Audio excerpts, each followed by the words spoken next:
निम्नलिखित प्रश्नों पर कथनों पर विचार कीजिए। 73वें संशोधन के बाद विकेंद्रीकरण किया गया। ऑप्शन ए निर्णय लेने की शक्तियों का, पूर्ण व्यवस्था का, न्यायिक शक्तियों।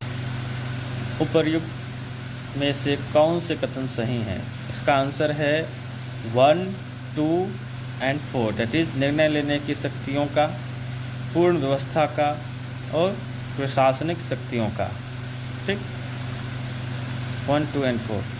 तो राज्य विधानमंडल पंचायतों को आवश्यकता अनुसार ऐसी शक्तियां और अधिकार दे सकता है जिससे वह स्वशासन संस्थाओं के रूप में कार्य करने और निर्णय लेने में सक्षम हो।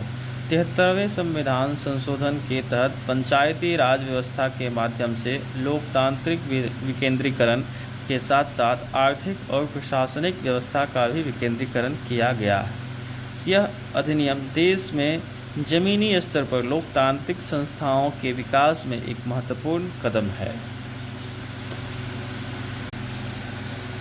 राज्यसभा में प्रतिनिधित्व में शामिल हैं। प्रश्न 5, इनमें से कौन से शामिल होते हैं? तो ऑप्शन डी, उपरोक्त में से एक से अधिक। अब एक से अधिक कौन कौन से हैं वो देखना पड़ेगा। राज्यसभा में अधिकतम सदस्यों की संख्या 250 हो सकती है, जिसमें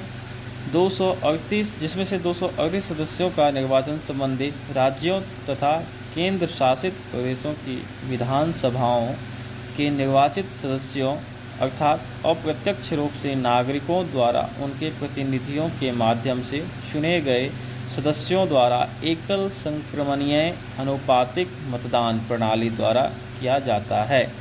इसके अतिरिक्त राष्ट्रपति राज्यसभा के 12 सदस्यों का मनोनयन करता है जो कला, विज्ञान, साहित्य और समाज सेवा क्षेत्र से संबंधित होते हैं।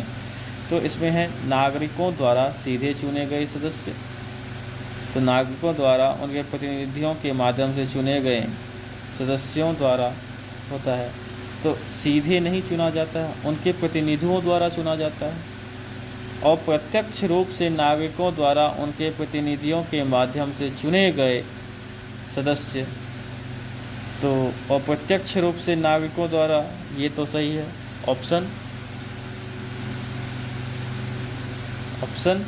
बी सही है। भारत के राष्ट्रपति द्वारा मनोनीत सदस्य, ये भी सही है। भारत के राष्ट्रपति राज्यसभा के 12 सदस्यों का मनोनयन भी किया जाता है। तो ऑप्शन बी और सी सही है, इसलिए इसका आंसर होगा उपरोक्त में से एक से अधिक। क्वेश्चन नंबर 6 है